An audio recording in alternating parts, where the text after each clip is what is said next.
നോവലൊടിയൻ ഭാഗം 18. ചാത്തൻ അമ്മയെയും കൊണ്ട് കൂരയ്ക്കുള്ളിലേക്ക് കയറി. അവൻ തീർത്തും ക്ഷീണിതനായിരുന്നു. അമ്മയെ തറയിൽ ചാരിക്കിടത്തി അവനും സമീപത്തായി കിടന്നു. തല്ലിയണച്ചു കളഞ്ഞെങ്കിലും എങ്ങുനിന്നോ വന്ന കാറ്റിൽ ഓലപ്പുരയുടെ ഒരരികിൽ പതിയെ തീ പടർന്നു കയറി. ചാത്തനും അമ്മയും അതൊന്നും അറിയാതെ ഉള്ളിൽ തളർന്നു കിടന്നുറങ്ങി. കൺപോളകളിൽ താടനമേൽപ്പിച്ച മഞ്ഞപ്രകാശം ദിവാകരനെ തട്ടി ഉണർത്തി.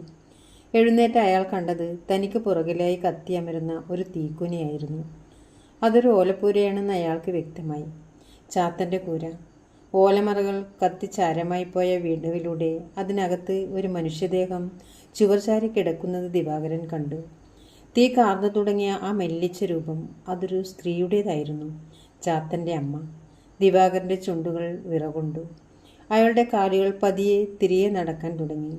ആദിത്യൻ പറഞ്ഞതുപോലെ സംഭവിക്കാൻ പാടില്ലാത്തത് സംഭവിച്ചിരിക്കുന്നു. ഇനി ചാത്തൻ രക്ഷപ്പെട്ടിട്ടുകൂടിയുണ്ടെങ്കിൽ മരണമാണ് അടുത്തത്. അയാൾ ചുറ്റിനും കണ്ണോടിച്ചുകൊണ്ട് മുന്നോട്ടോടി. ദിവാകരൻ്റെ കാലുകൾ വേച്ചു പോയി. അയാൾ ഒരു പനന്തടിയിൽ കൈവച്ചുകൊണ്ട് അല്പനേരം അവിടെ നിന്ന് കിതച്ചു. അഗ്നിക്കൂമ്പാരം വിസർജിച്ച കറുത്ത പുകപടലങ്ങൾ ആകാശമാകെ കറുത്ത കമ്പളം വീശി. ആ പ്രഭാതം പോലും മരണത്തെ സൂചിപ്പിക്കുന്നു എന്ന പോലെ അന്ന് സൂര്യന് എന്തെന്നില്ലാത്ത ചൂടായിരുന്നു.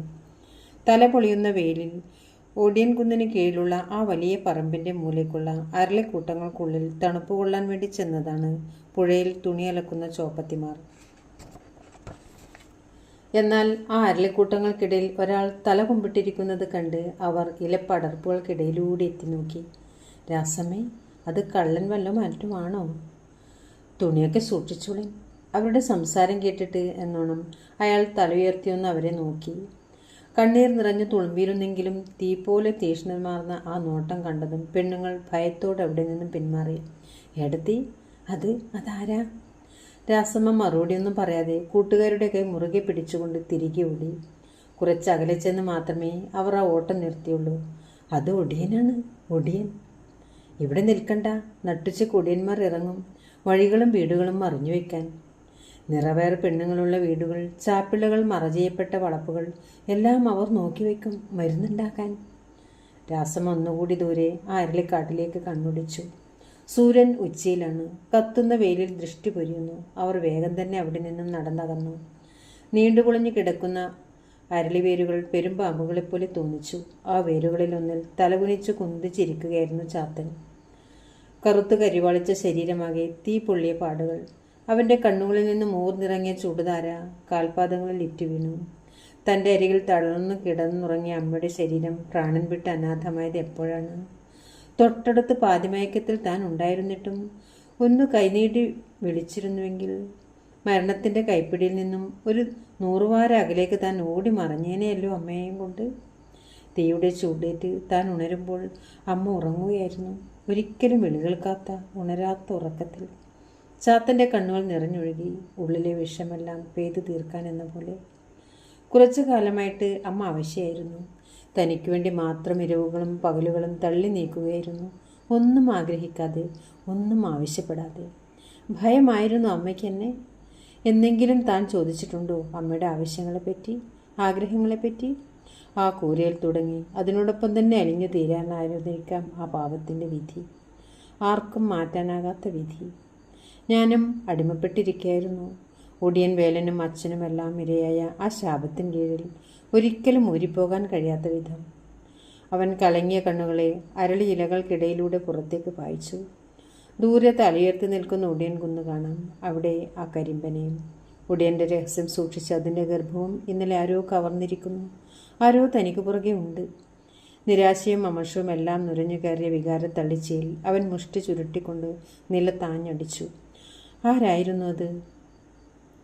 പുലർച്ചെ കരിമ്പനക്കുരയിൽ പണമ്പൊരുളിൽ താൻ കെട്ടിത്തൂക്കിയ ആ കളരി അഭ്യാസി മാത്രം പോരാ ഇതിനൊന്നും. അയാൾ സഹായി മാത്രമാകാനേ വഴിയുള്ളൂ. ഒടിയന് മുന്നിലേക്ക് കേവലം കളരി ചുവടുകളുടെ ബലം കൊണ്ട് നടന്നു കയറിയ വെറും മൂഢനായ സഹായി. യഥാർത്ഥ ബുദ്ധികേന്ദ്രം വേറെ ഉണ്ടാകും. കണ്ടുപിടിക്കണം. അവൻ്റെ പല്ലുകൾ ഞെരിഞ്ഞമരുന്ന ശബ്ദമുണ്ടാക്കി. സൂര്യൻ അവസാന പകുതിയിലേക്ക് നുഴഞ്ഞു തുടങ്ങി. വെയിലാറുന്ന നേരം വിശാലമായ ആ പറമ്പിലേക്ക് കന്നുകാലിക്കൂട്ടങ്ങളെ മേയിച്ചുകൊണ്ട് ചെക്കന്മാർ ഇറങ്ങി വന്നു. അവർ കരിമ്പനക്കൂട്ടങ്ങൾക്കിടയിലൂടെ ഓടി ഒളിക്കുന്നതും ഒളിഞ്ഞിരിക്കുന്നതും ഒക്കെ നോക്കിക്കൊണ്ട് ചാത്തൻ അവിടെ തന്നെ ഇരുന്നു. തൊട്ടപ്പുറത്ത് പുഴ ശാന്തമായി ഒഴുകുന്നു. എല്ലാം അറിയുന്നവളായിട്ടും ഒന്നും ഭാവിക്കാതെ. അന്നേരം ദിവാകരനെ അവസാനമായി കണ്ട ആൽത്തറയിൽ ഇരിക്കുകയായിരുന്നു ആദിത്യൻ. താളിയോലകൾ ഇവിടെ ആയിരിക്കുമോ ദിവാകരൻ ഒളിപ്പിച്ചു വെച്ചത്? അയാൾ കണ്ണുകൾ ചുറ്റും ഓടിച്ചു. കുറ്റിക്കാടുകൾ നിറഞ്ഞു നിൽക്കുന്ന പ്രദേശം. ദിവാകരൻ എവിടെ പോയിരിക്കും ഇന്നേരം? അയാളോട് എങ്ങനെ ദൗത്യം പരാജയപ്പെട്ട കാര്യം തുറന്നു പറയും? ആദിത്യന് സ്വയം അയാൾ നന്നേ ചെറുതായതുപോലെ തോന്നി. വലിയ നമ്പൂതിരിയോളം കേമൻ എന്ന ദിവാകരൻ തന്നെ ചൊല്ലിക്കേട്ട ആദിത്യൻ അയാൾക്ക് മുമ്പിൽ എങ്ങനെ പരാജിതനായി ചെന്നു നിൽക്കും? ഇല്ല, പരാജിതനല്ല. ഇപ്പോഴും വിജിഗീഷു തന്നെയാണ് താൻ. ഒടിയൻ്റെ താളിയോലകൾ നഷ്ടപ്പെടുത്തിയ ആ നിമിഷം മുതൽ ആദ്യ ഉദ്യമം പകുതിയിലേറെ വിജയിച്ചു കഴിഞ്ഞതാണ്. ഒടിയൻ്റെ കൈവശമുള്ള മരുന്നിൻ്റെ ആയുസ് തീരുന്ന ആ നിമിഷം പൂർണ്ണ വിജയം. അയാൾ തുടയിൽ കൈത്തലം അമർത്തിക്കൊണ്ട് എഴുന്നേറ്റു. ഇനി മനയ്ക്കലേക്ക്. മാനം സിന്ദൂരം തൊട്ടു നിൽക്കുന്നു. നേരം സന്ധ്യയോടടുത്തു.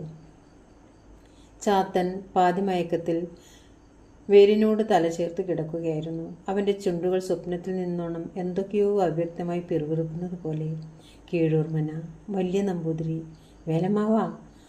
അവൻ പെട്ടെന്ന് നിലവിളിച്ചുകൊണ്ട് ഞെട്ടി ഉണർന്നു. സ്വപ്നമായിരുന്നു. എന്താ ഇപ്പം ഇങ്ങനൊരു സ്വപ്നം? അവൻ ആരലിക്കൂട്ടങ്ങൾക്കിടയിൽ നിന്ന് പുറത്തേക്കിറങ്ങി. സൂര്യൻ അങ്ങ് പുഴയ്ക്കക്കരെ, മലകൾക്കപ്പുറം കടലിൻ്റെ ആഴത്തിലേക്ക് ഊളിയിടാൻ ഒരുങ്ങുന്നു. ചാത്തൻ പതിയെ നടന്ന് പറമ്പിലേക്കിറങ്ങി. അതിൻ്റെ ഓരത്തുള്ള ഒരു കൂറ്റൻ പെരുവേറൻ പരഞ്ചുപട്ടിൽ ആരോ കള്ള് നേർന്നു വെച്ചിരിക്കുന്നു. മഞ്ഞളും ചന്ദനവും തുളസിയിലയും അങ്ങിങ്ങ് പരന്നു കിടക്കുന്നുണ്ട്. ആ കുടം അവൻ കയ്യിലെടുത്തു. വീണ്ടും മുന്നോട്ട് നടക്കവേ അവനത് വായിലേക്ക് കമഴ്ത്തി. അവൻ പുഴക്കരയിലേക്ക് നടന്നു. വിജനമാണ് അവിടെങ്ങും. ശാന്തമായി ഒഴുകുന്ന പുഴയുടെ മാറിലേക്ക് കൈകൾ നീട്ടി നിൽക്കുന്ന ഒരു കൂറ്റൻ അരയാൽ. അതിനു കീഴിൽ മഞ്ഞളാടി നിൽക്കുന്ന നാഗത്തന്മാരുടെ രൂപങ്ങൾ. അവർക്ക് തൊട്ടുപുറകിൽ വരെ എത്തി നിൽക്കുന്ന അരയാൽ വള്ളികൾ. ചുറ്റും പഴുത്ത ഇലകൾ വീണു കിടക്കുന്നു. ചാത്തൻ്റെ ഇരുമ്പ് തളയിട്ട കാലുകൾ ഇലകൾക്ക് മുകളിലൂടെ മന്ദം മുന്നോട്ട് നീങ്ങി. അവൻ കയ്യിലെ മൺകുടം പിന്നിലേക്ക് എറിഞ്ഞു. ഇലകൾക്ക് മുകളിലൂടെ ഇഴജന്തുക്കൾ ഇഴഞ്ഞു നീങ്ങുന്ന ശബ്ദം കേൾക്കാം. ചാത്തൻ പതിയെ പുഴയിലേക്കിറങ്ങി മുങ്ങി നിവർന്നു. അന്നേരം കീഴൂർമനയുടെ പടിപ്പുര വാതിൽക്കൽ നിൽക്കുകയായിരുന്നു ദിവാകരൻ. വിശപ്പും ദാഹവും എല്ലാം കൂടി അയാളെ തീർത്തും അവശനാക്കിയിരുന്നു. പടിപ്പുര കടന്ന മുറ്റത്തേക്ക് അയാൾ എടുത്തു വച്ചതും കടവാവലുകൾ കൂട്ടത്തോടെ മനയ്ക്കുള്ളിൽ നിന്നും ചീറി പറന്നു വന്നു. പെട്ടെന്ന് അയാൾ കാൽ പിന്നോട്ട് വലിച്ചു. കടവാവലുകൾ നാശത്തിൻ്റെ ലക്ഷണമാണ്. ഐശ്വര്യത്തിൻ്റെ മുഖദീപമായിരുന്ന കീഴൂർമന ഇന്ന് നാശത്തിൻ്റെ പടിപ്പുരവക്കിൽ എത്തിയിരിക്കുന്നു. അയാൾ അച്ഛൻ്റെ കുഴിമാടത്തിലേക്ക് നോക്കി. ആ ക്ഷീണിച്ച കാലുകൾ പതിയെ അങ്ങോട്ട് നീങ്ങി. ആ കണ്ണുകൾ നിറഞ്ഞൊഴുകുന്നുണ്ടായിരുന്നു. അച്ഛൻ്റെ ഓർമ്മ തിളങ്ങി നിൽക്കുന്ന അവിടെ ആ കൽവിളക്കിൽ തീ പകർന്നുകൊണ്ട് അയാൾ അവിടെ തളർന്നിരുന്നു. അയാൾ പതിയെ ആ പച്ചമണ്ണിലേക്ക് മുഖം ചേർത്ത് കിടന്നു. അപ്പോൾ ഇരുട്ട് കീഴൂർമനയുടെ മണിഗോപുരത്തിന് മുകളിലൂടെ ഊർന്നു വീണ് മണ്ണിൽ ഇറങ്ങിയിരുന്നു. അബലയായ ഒരു സ്ത്രീ ശരീരം ദിവാകരൻ്റെ വരവും കാത്തുകൊണ്ട് മനയ്ക്കുള്ളിൽ എങ്ങോ ചേതനേറ്റ് കിടക്കുന്നുണ്ടെന്ന് ദിവാകരന് തോന്നി. അബോധാവസ്ഥയിൽ എന്നോണം അയാളുടെ ചുണ്ടുകൾ വിറച്ചു. ദേവകി, എൻ്റെ ദേവകി! അയാൾക്ക് എഴുന്നേൽക്കാനുള്ള ശക്തി നഷ്ടമായിരുന്നു. അയാൾ ആ ഇരുട്ടിൻ്റെ ബന്ധനത്തിൽ പതിയെ വീണുറങ്ങി. ദൂരെ കീഴൂരെ കാവിൻ്റെ കൂത്തുമാടത്തിൽ നിലവിളക്ക് തെളിഞ്ഞു. വലിച്ചു കിട്ടിയ തിരശ്ശീലയിൽ നിഴൽ ചിത്രങ്ങൾക്ക് ജീവൻ വെച്ചു. കുത്തുമാടത്തിന് മുന്നിലെ പരിമിതമായ വെളിച്ചത്തിൽ കാഴ്ചകൾ തിങ്ങി നിറഞ്ഞു. വെളിച്ചത്തിൻ്റെ നേർത്ത ആ പാളിക്കപ്പുറം ആ നാട് മുഴുവൻ ഇരുട്ടിലേക്ക് ആണ്ട് കിടക്കുകയായിരുന്നു. ഇരുട്ടിൻ്റെ രാജാവ് ഇറങ്ങുന്ന നേരം. കൂത്തു കാണാൻ വന്നവരുടെ കൂടെ വന്ന ശ്വാനന്മാർ എന്തോ കണ്ടതുപോലെ കൂട്ടമായി ദൂരേക്ക് നോക്കി ഓലിയിട്ടു. കുറച്ച് ചെറുപ്പക്കാർ ആൾക്കൂട്ടത്തിൽ നിന്നും ഇറങ്ങി വന്ന് അവയെ കല്ലെറിഞ്ഞ് പായിച്ചപ്പോൾ അവ മോങ്ങിക്കൊണ്ട് ഇരുട്ടിലേക്ക് ഊളിയിട്ടു. എവിടെ നിന്നോ ഓടിവന്ന ഒരു കരിമ്പുച്ച ചീറി ഇരുട്ടിൽ ഒളിച്ചു. ദൂരെ ആ കുന്നിൻ മുകളിൽ ഒറ്റപ്പനയ്ക്ക് കീഴിൽ താഴെ ഒരു പന്തം എരിഞ്ഞു കത്തുന്നത് അവരാരും ശ്രദ്ധിച്ചതേയില്ല, ഒരു കൊച്ചു കുഞ്ഞൊഴികെ. അവൻ്റെ വിരലുകൾ നുണഞ്ഞുകൊണ്ട് അമ്മയുടെ മടിയിലേക്ക് മുഖം പൂഴ്ത്തിക്കൊണ്ട് പറഞ്ഞു, അമ്മേ മുടിയൻ, അമ്മേ മുടിയൻ. ഉണ്ണി, മിണ്ടാതിരിക്ക്. അമ്മ അവൻ്റെ ചുണ്ടിന് മുകളിൽ വിരൽ വെച്ചു. നായ്ക്കൾ വീണ്ടും ഓലിയിട്ട് തുടങ്ങി. മലമുകളിൽ നിന്നും ചാത്തൻ്റെ നഗ്ന ശരീരം ആ തീജ്വാല തട്ടിത്തിളങ്ങി. കയ്യിലെ ഗോകർണത്തിൽ ഒരിറ്റു മഷി കൂടി മാത്രം. അവൻ കയ്യിൽ വിരലൂന്നിക്കൊണ്ട് അല്പനേരം കണ്ണടച്ചു നിന്നു. ഇതാണോ അവസാനം? ശാപമാണ് ഞാൻ, സർവവും അഹങ്കാരം കൊണ്ട് നശിപ്പിച്ചവൻ, പൂർവികരുടെ വാക്കുകൾ അനുസരിക്കാത്ത തോന്യാസി. ചാത്തൻ കണ്ണുകൾ ഇറുക്കി അടച്ചു. കണ്ണിൽ നിന്നും വന്ന ചുടുകണം അവൻ്റെ കാലിലെ ഇരുമ്പ് വളയിലൊന്നിൽ വീണ് ചിതറി. ഈ ഒരൊറ്റ രാത്രി കൊണ്ട് സർവ്വതും തനിക്ക് തിരികെ എടുക്കാനാകുമോ? അവൻ മുഖമുയർത്തി മുകളിലേക്ക് നോക്കി. അവൻ ഒന്നുകൂടി കണ്ണുകൾ അടച്ച് പ്രാർത്ഥിച്ചു. അവസാന തുള്ളി മഷിയും ചെവിക്ക് കീഴിൽ വിരലുകൾ നിറം പകർന്നു. എങ്ങുനിന്നോ കടന്നു വന്ന ഒരു കാറ്റ് ആ പന്തത്തെ അണച്ചു കളഞ്ഞു. ചാത്തൻ പതിയെ കുന്നിറങ്ങി. പിന്നിൽ ഒറ്റക്കരിമ്പൻ ആടി ഉലഞ്ഞത് അവനറിഞ്ഞു. അവൻ തിരിഞ്ഞു നോക്കിയില്ല. കുന്നിറങ്ങി ഒത്തിരി ദൂരം മുന്നോട്ട് നീങ്ങും മുമ്പേ അല്പം മുൻപിൽ ഒരു ചൂട്ടിൻ്റെ വെളിച്ചം നീങ്ങുന്നത് അവൻ കണ്ടു. ഓടി അരികിൽ ചെന്നപ്പോൾ അതൊരു അമ്മയും മകനുമാണ്. ആ മകൻ്റെ മുഖം അവന് മനസ്സിലായി. മുൻപൊരിക്കൽ ഒടിക്കിറങ്ങുമ്പോൾ താൻ ഇവനെ കണ്ടിട്ടുണ്ട്. ചാത്തൻ പതിയെ വേഗത കുറിച്ചു.